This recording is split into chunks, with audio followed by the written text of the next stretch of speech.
तर त्या व्हिडिओमध्ये ना खूप कमी कमेंट अशा होत्या की ज्या म्हणजे सुनांना सासूंचा पण त्रास होत असेल काही काही ठिकाणी.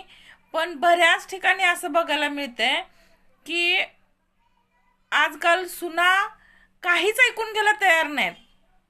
मी लग्न करून आले, मी तुमची नोकर नाही, ही सुनांची उत्तरं आहेत. ठीक आहे, तू लग्न करून आलीस, नोकर नाहीस, मग घरातली कामं कुणी करायची हे पण एकदा. आता जे काम आहे ते कुणीतरी करायलाच हवं ना.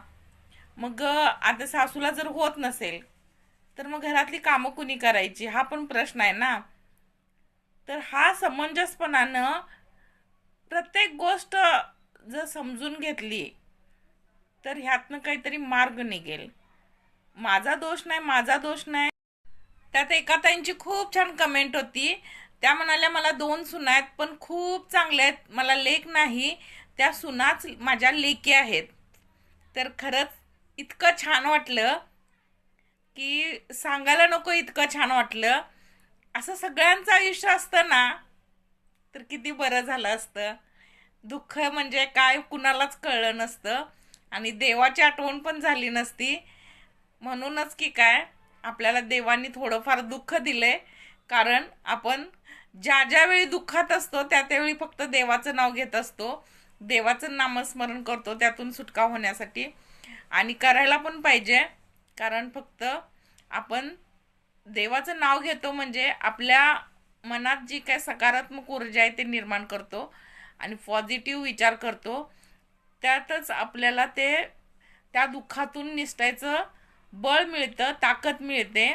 आणि खरं सांगायचं तर आजकाल पूर्ण समाजात हेच चित्र दिसतंय.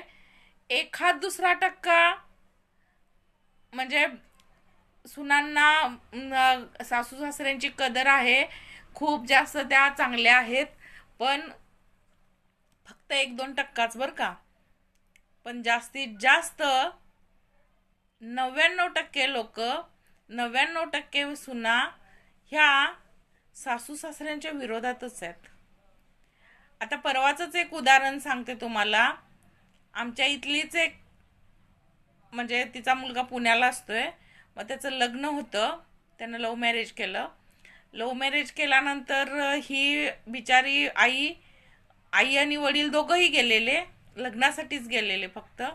लव्ह मॅरेज म्हणजे काय तर कोर्ट मॅरेज वगैरे असंच मंदिरात वगैरे करणार असतील, जास्त काय कुणाला सांगितलं नव्हतं त्यांनी.